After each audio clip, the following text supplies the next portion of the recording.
Hello everyone, we're back with another Advanced OU replay. I will get back to Mario & Luigi Superstar Saga at some point. I said that before, and I'm saying it again, and I'm honest, I've not forgotten it. Anyway, get rid of all that rubbish. This is another match, me versus Triangles2, who turns out to be Spiel01, so now I know who he is. He's Triangles2, obviously, that tells me a lot. But yeah, we agree on a lot of things concerning the metagame. I won't go into detail here because not really what this is about. This is about playing a match. So I shall play a match. So he leads with Salamence. I lead with Porygon 2. He's going to have to get out of the way because of the threat of Ice Beam. So I predict that, and I'm going to go for Toxic. Toxic is going to hit the Celebi, but that's pretty much the best thing he could have switched in anyway. So it doesn't really matter. Fortress is going to come in on a predicted Leech Seed, and here I just plan to spike up. If he has a Magneton, that's bad. He doesn't have a Magneton, he has Salamence, so I'm going to spike up. He also didn't bring in a Rapid Spinner. Not sure why, but it's fine by me. I'm guessing he probably doesn't have one. I get out of the way, goes Porygon 2 again. I intend to tank the attack, but it turns out the Hidden Power Flying does 54%, because this Porygon 2 has Smogon EVs, which we all know is a bad thing. So, I'm going to go and change that.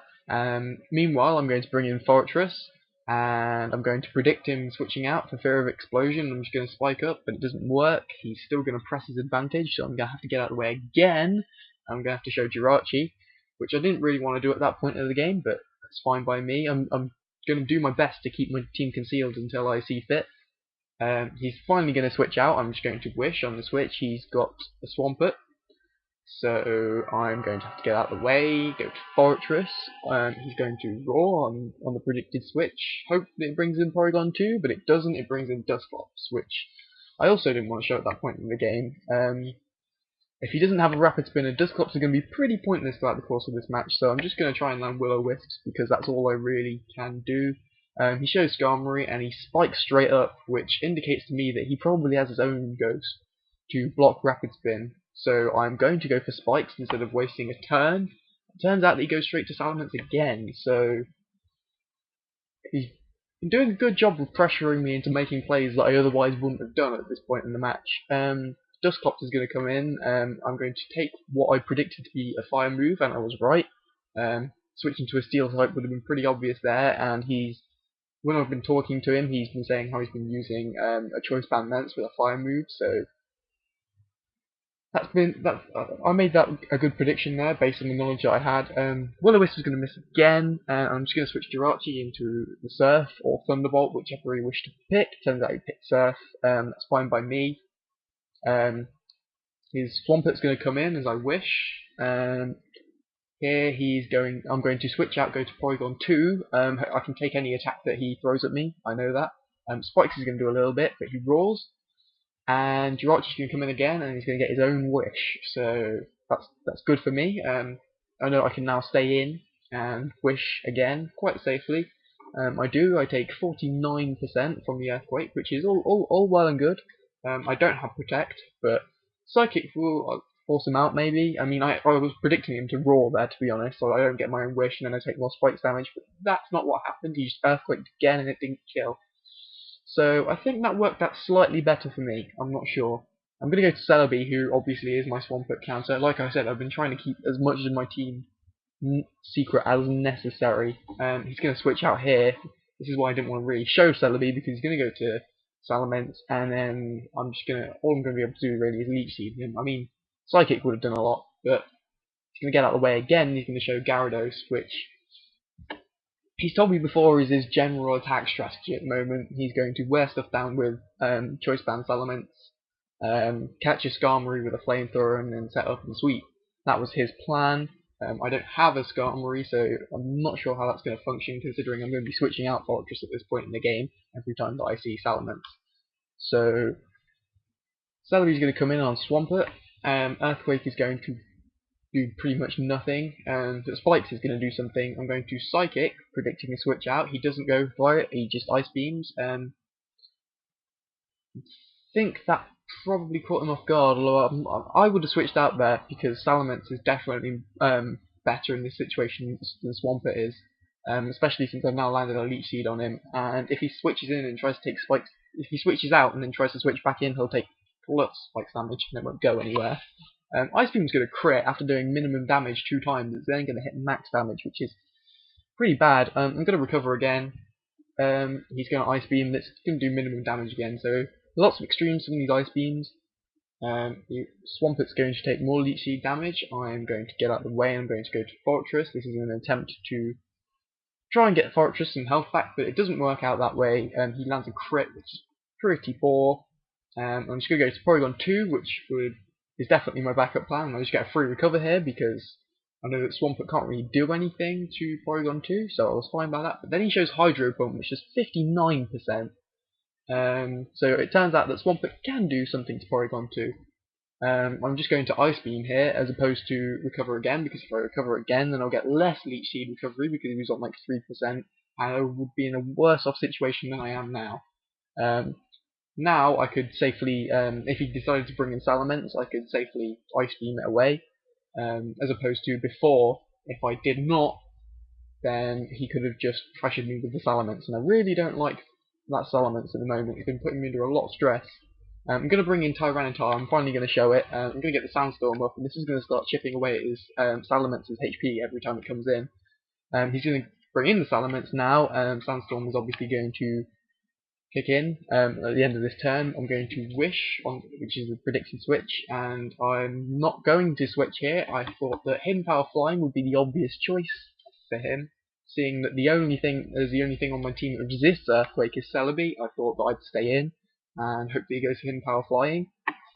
He didn't bite it, he just went straight for the Earthquake, and that took Jirachi down. So Porygon2 is going to come in, get out of the way of Celebi, I'm going to go to Tyranitar, who I can pretty much blank Celebi apart from Leech Seed. He's going to Leech Seed me here, I'm going to Dragon Dance in his face.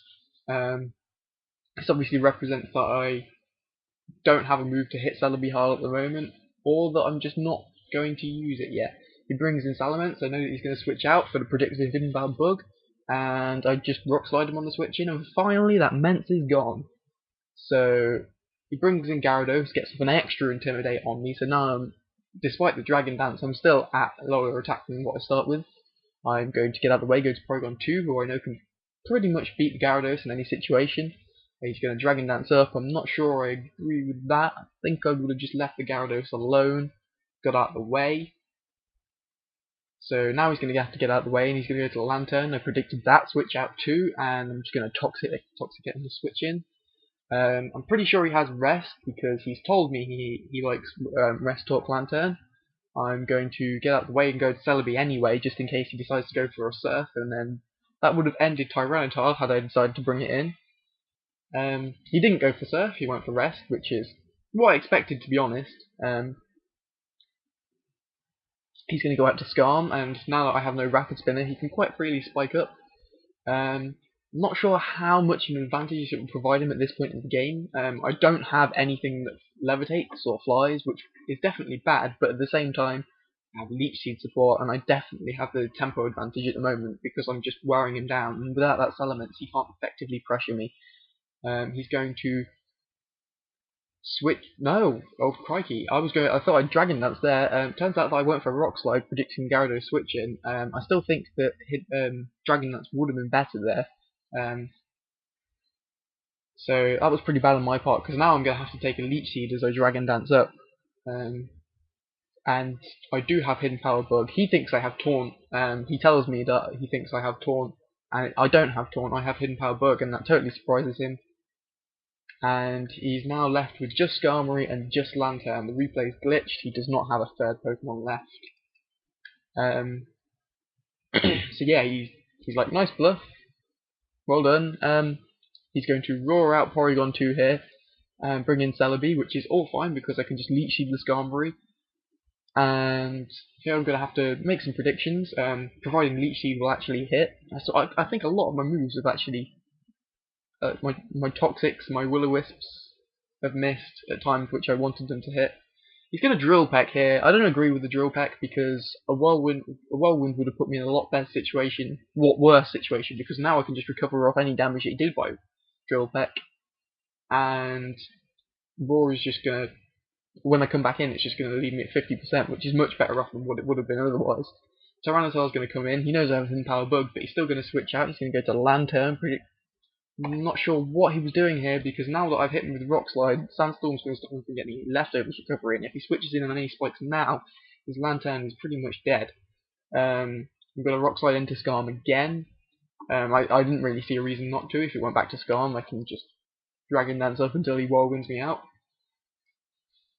Or hit him with Rock Slides. I'm going to catch a flinch with the Rock Slide here. He's obviously going to whirlwind me out after this one, or rest. I think, yeah, he goes for Roar, brings in Porygon 2. He's pretty screwed now, even if he does bring in the Lanturn. No, he is screwed now. He can bring in the Lanturn, 3 layers of Spike's going to kill it, Scarm's going to come in and just die to a Thunderbolt. So that's the game. Well, unless he crits here with the Drill Peck. Does he crit here with the Drill Peck? I don't think he does. No, he doesn't crit with the Drill Peck. He wouldn't have even killed anyway, and Thunderbolt's just going to kill him. So that's the game. Spiel, or Triangles, as he is at the moment called, is a good player. He's beat me a lot more than I've beaten him, I think. And he definitely knows what he's doing. I've got to say that, considering I'd never even seen his face. No, I've seen his face. I've never even seen him appear on the server until a couple of weeks ago. He's been proven a very good opponent, so props to him. If you like me and you like the channel and you like these battles, continue to watch them and subscribe and like and make a comment. I like comments. Comments allow me to go into more depth into my thoughts, because meanwhile, if I'm narrating, I can only say so much before I have to move on to the next segment of the match, whereas in a comment I can articulate exactly what went through my mind. So I like comments, so if you have any questions to ask, just ask. And I shall hopefully see you for the next game.